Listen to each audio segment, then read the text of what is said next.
안녕하십니까. 지난주에 이어서 침묵하는 시리아 도시들이 어떻게 침묵을 유지하면서 우리에게 메시지를 전하는지 한번 다시 더 살펴보도록 하겠습니다. 사도들은 후에 복음이 성공적으로 전파됨에 따라서 상당수의 냉담한 사람들이 우리 안으로 들어올 것을 미리 예견을 했었습니다. 바울은 이미 자신의 시대에 거짓 형제들이 몰래 들어왔다고 선언하고 있습니다. 시리아에 있던 교회들은 소위 말하는 거짓 그리스도인 교사들 상당수에게 주어졌던 성경을 가르칠 수 있는 면허에 대해서 큰 거부감을 가지고 있었습니다. 그 교회들은 알렉산드리아에 있던 교회의 타락한 기독교에서 생겨난 영주주의의 가르침을 단호히 거부했습니다. 안디옥 학파는 알렉산드리아 학파의 성경 주석에 반대하는 일에 앞장서면서 또 한편으로는 더욱 비평적인 방법의 체계를 세웠습니다. 유명한 복음 전도자이며 학자였던 루시아는 영지주의와 만유교를 상대로 싸웠는데 그는 그 중에서도 그 역사가 더 오래된 영지주의와 더욱 심한 싸움을 싸웠습니다. 당시의 풍유적인 성향에 반대하는 세력들이 루시안 학파의 신학을 중심으로 이렇게 뭉치면서 후에 이 신학이 동방교회의 뿌리를 내리게 되었던 것입니다. 여기서 잠깐 설명하고 넘어갈 것이 있습니다. 그것은 시리아 신학에 관해 이야기함에 있어서 우리는 이 공동체를 동방교회라고 지칭하고자 합니다. 왜냐하면 교회 사학자들이 대다수가 이 공동체를 그렇게 지칭하고 있기 때문에 그 전례를 따르는 것입니다. 우리는 동방교회라는 용어를 사용할 때 항상 유프라데스 강에서부터 페르시아, 인도, 그리고 중앙아시아, 그리고 동아시아에 이르기까지 확장되었던 그 위대한 공동체를 지칭하는 것입니다. 많은 저술가들이 이 교회를 네스토리아라고 하기도 하고 네스토리아 교회라고 부르기도 합니다. 하지만 이것은 정확치 않은 잘못된 호칭입니다. 이 교회는 종종 아시리아 교회라고 불리기도 합니다. 동방교회라는 용어를 헬라 동방정교회, 그리스 정교회에 적용시키는 것은 혼동을 야기시키는 일입니다. 시리아의 신학은 사도들의 소인이 찍힌 신학이기 때문에 매우 큰 영향력을 발휘하면서 종교개혁 시대까지 그 명맥을 유지해 왔습니다. 여러 건물들에서 발견되는 명각들은 지금은 말없이 침묵하는 도시들만이 발견되고 있는 바로 그 지역에서 시리아의 기독교가 매우 훌륭한 몫을 담당했음을 우리에게 가르쳐주고 있습니다. 매우 흥미로운 사실은 3세기 동안이나 덮여 있다가 윌리엄 켈리 프렌티스에 의해서 벗겨진 이 지역의 비문들에 쓰여 있는 어구들이 그 비문들이 이곳에 존재했던 한 원시 기독교 공동체에 의해서 하나님과 그분의 그리스도께 바쳐졌던 것임을 보여줍니다. 때로는 성령이나 삼위 하나님에 대해서 함께 언급되어 있는 것들도 있습니다. 하지만 로마 가톨릭이 행하는 성모 마리아를 비롯한 성인들에게 드리는 기도는 그 어떤 비문에서도 발견되지 않습니다. 이 지역에서는 하우란에서와 마찬가지로 이슬람교의 흔적을 전혀 찾아볼 수 없습니다. 이 두 지역은 이슬람교에서 점령당하면서 그 번영의 시대가 막을 내린 것입니다. 안디옥의 다른 도시들, 엘바라와 그 외의 도시들을 한번 또 잠깐 보도록 하겠습니다. 안디옥 가까이에 있는 엘바라는 알레포와 라타기 사이에 난 길을 따라서 위치해 있는 침묵하는 도시들 중에 한 곳입니다. 그곳에는 아직 장원들과 교회들과 피라미드 무덤들 그리고 다른 여러 건물들이 남아 있는데 이것들을 통해서 우리는 그 당시의 문화와 교육이 어떠했는지를 알 수 있습니다. 돌에 새겨진 모노그램들은 그리스도를 알파와 오메가로 믿고 있던 건축가의 믿음을 보여주고 있습니다. 제벨 바리샤에는 기원 후 2세기에 만들어진 비문들과 그리고 유적들을 많이 볼 수 있습니다. 돋보이는 비문들 중에 어떤 것들은 헬라어로 또 어떤 것들은 라틴어로 그리고 어떤 것들은 시리아어로 쓰여져 있습니다. 미국의 한 탐험가가 발견한 것에 따르면 그 중에는 다음과 같은 글들이 있었다고 합니다. 만일 하나님이 우리를 위하시면 누가 우리를 대적하리요? 그리고 아들이시며 하나님의 말씀이신 우리 주 예수 그리스도가 여기 계신다. 악은 이리로 침범하지 말지어다. 이렇게 기록하고 있고, 또 여호와께서 너의 출입을 지키시리라. 그리고 이 반석 위에 내 교회를 세우리니 음부의 권세가 이기지 못하리라. 이렇게 이제 마지막 비문에 있는 이 비문은 시리아에 있는 한 교회 건물에 쓰여져 있는 것입니다. 자, 바오다에서는 큰 시장의 자네들을 찾아볼 수 있습니다. 여행객이 이 도시에 도달하기 위해서는 그리스도의 시대 이전에 건설된 것이 확실해 보이는 로마 시대에 만들어진 오래된 도로를 통과해야만 합니다. 바오다는 순전히 상업과 금융과 교통의 중심지였을 것으로 생각이 됩니다. 석조 건물들의 밑에 층에는 상점이 있고, 그리고 그 위에 층에는 주인이 거하는 방이 있었습니다. 바오다에서 멀지 않은 곳에 바비스카가 위치해 있는데, 거기에는 2개의 교회와 크고 작은 공중 목욕탕들이 있고, 또 그 건물들의 주변에는 꽤 넓은 공간들을 차지하는 여관들이 있습니다. 이 건물들은 그것들이 지어질 당시에 대단한 건축술에 의해서 주의 깊게 지어졌음을 보여주고 있는데, 사원으로 추정되는 또 하나의 큰 건물의 파편 조각들은 그 건물이 225년에 세워진 것임을 나타내고 있습니다. 자, 이 잠잠한 도시들이 지난 수세기 동안이나 사실상 어떤 사람도 방문객으로 맞아보지 못하고 또한 바깥 세상에 알려지지도 않은 것은 이 도시들이 주된 여행 코스에서 멀리 떨어져 있을 뿐만 아니라, 그리고 주변에 이제 성격이 격한 호전적인 마호메트드 신자들이 살고 있기 때문에 그곳에 접근하지 못해서 이런 현상이 일어났던 것입니다. 자, 그 도시들이 침묵하고 황량하고 있는 이유를 한번 살펴볼까요? 이 도시들이 지금 왜 잠잠하고 황량한지 그 이유를 이해하기 위해서는 우리는 먼저 아시아의 로마 제국 영토 안으로 마호메트교가 들어오기 이전 수세기 동안에 제국 기독교가 펼쳤던 정책에 대해서 알아야만 합니다. 제국 기독교는 콘스탄틴에 의해서 만들어진 정치와 종교가 연합한 것을 말하는 것입니다.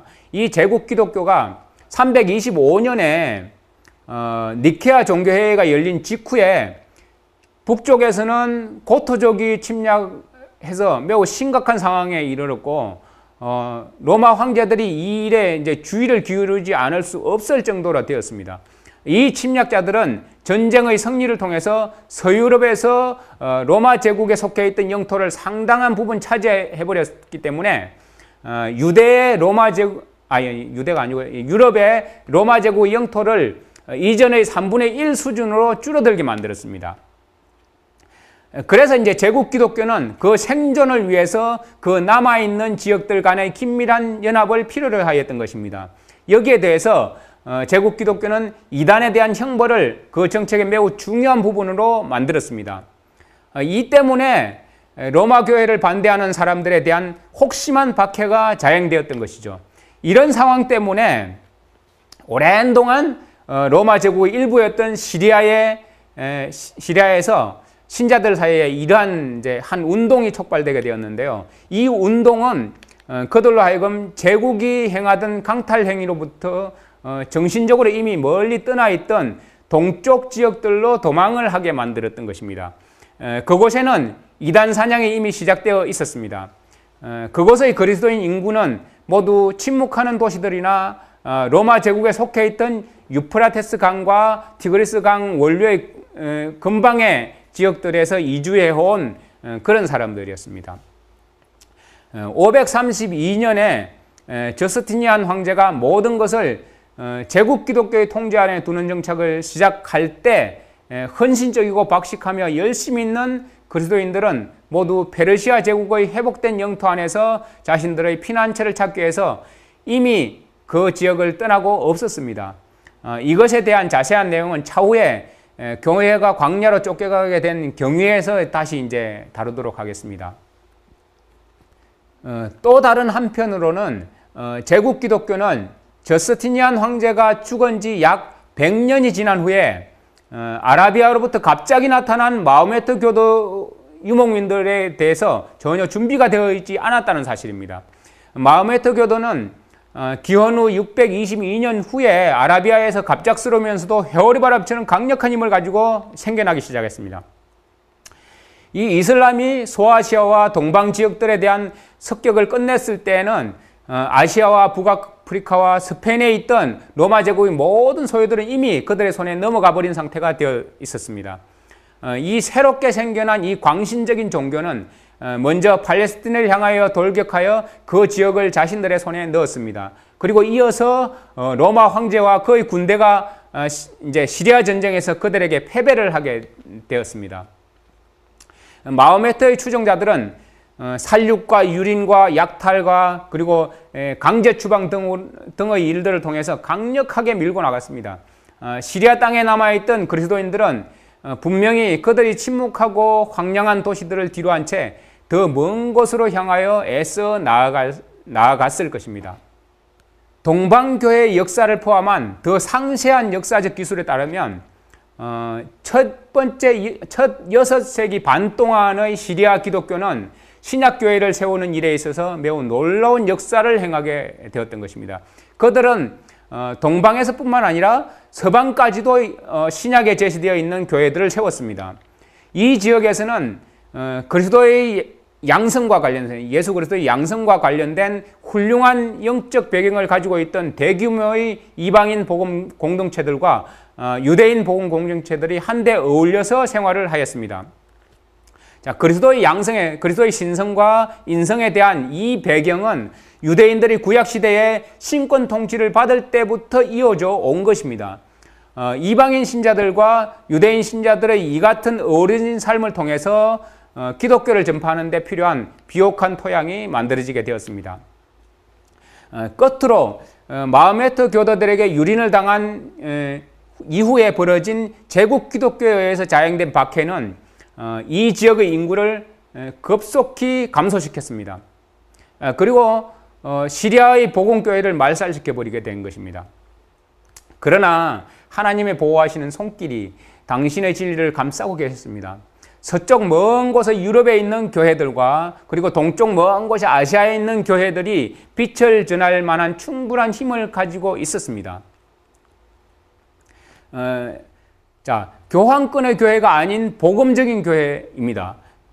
동방에는 유대인들이 매우 많이 거주했다는 사실과 초기의 복음 공동체들에서 오랜 기간 동안 회심자들의 대부분이 유대인이었다는 사실은 우리에게 동방교회가 그 교리와 의식에 있어서 로마 교회가 아닌 유대 교회의 모델을 따랐던 것임을 우리에게 암시해 주고 있습니다. 자, 여기서 말하는 동방교회는 아까도 말씀드렸다시피 헬라 정교회가 아니라는 사실을 기억해 두시기 바랍니다. 초기 신자들은 오랜 기간 동안 자신들을 나사렛인들이라고 불렀습니다. 이 호칭은 누가가 기록한 사도 바울을 고소하던 사람들이 한 말 중에서 발견이 됩니다. 자, 거기에 보면 사도행전 24장 5절이죠. 우리가 보니 이 사람은 연병이라 천하에 퍼진 유대인들을 다 소욕해 하는 자요 나사렛 이단의 괴수라고 이제 이렇게 기록하고 있죠. 여기서 나사렛 이단 괴수라는 사실이 이제 그들이 나사렛파라고 불려지게 된 것입니다. 그들은 또한 자신들을 이스라엘의 아들들이라는 의미에서 베니 이스라엘이라고 부르기도 하였습니다. 그들이 일반적으로 우리 주님을 메시아라고 불렀기 때문에 사람들은 그들을 메시아파라고 칭했던 것입니다. 그들이 행하는 예식들과 의식들 중 상당수는 그들이 초기 유대인들과 연결되어 있었음을 나타내주고 있습니다. 로마 교회가 보관하고 있는 대다수의 문서들이 교회 제도가 이처럼 연결되었다는 사실을 뒷받침해주고 있습니다. 자, 사도 바울이 준 개교회의 조직에 관한 기본적 명령들에 대한 연구를 통해서 우리는 초기 그리스도인들이 실제로 믿었던 교리들이 무엇인지를 발견할 수 있습니다. 이 위대한 이방인들의 사도는 자신이 수고하여 세운 교회들이 유대에 있는 기독교회들을 모델로 해서 세워졌다는 점을 분명히 하고 있습니다. 이것에 대해서 다음과 같이 말하고 있습니다. 형제들아, 너희가 그리스도 예수 안에서 유대에 있는 하나님의 교회들을 본받은 자가 되었으니 저희가 유대인들에게 고난을 받음과 너희는 너희 나라 사람들에게 동일한 것을 받았느니라라고 이제 기록하고 있죠. 자, 데살로니가서 2장 14절입니다. 여기에 보듯이 바로 유대인들을 하나님의 교회를 따르는 유대에 있는 하나님의 교회를 따른다고 말을 하고 있죠. 바울은 지역 교회들을 위한 계획을 세움에 있어서 그가 여행 중에 발견했을 수 있는 이교의 사원이나 아니면 이방의 방식을 모방하지 않았습니다. 그에게 주어진 교회의 모형은 하나님의 모형이었습니다. 이 모형은 어떤 것이었을까요? 바로 예루살렘에 세워진 최초의 기독교 교회와 그 교회를 모방하여 유대에 세워진 교회들이 그 모형이었습니다.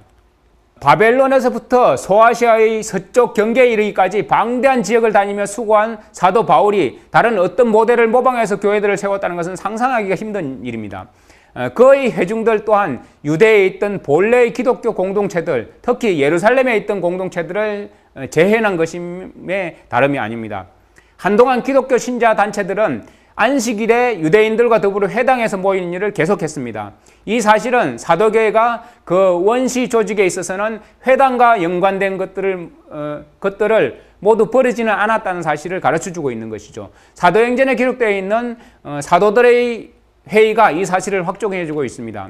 이 회의에 참석한 대표자들은 그들이 이전에 이미 제기한 4가지 사항 외에는 다른 의식들은 다 행하기로 결의하였는데 여기에 보면 어느 성읍에서나 옛 시대의 모세를 전하는 자들이 있어 안식일마다 회당에서 그 글이 읽혀지고 있다고 이렇게 말을 하고 있기 때문입니다.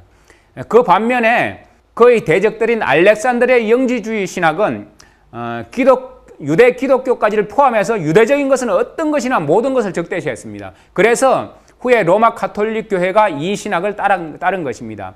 이 같은 사실에 근거해서 우리는 이 초기 시리아 기독교가 그 조직에 있어서 로마 교회의 모형을 따르지 않고 유대와 성경의 모형을 따라서 조직되었다고 결론 지을 수 있습니다.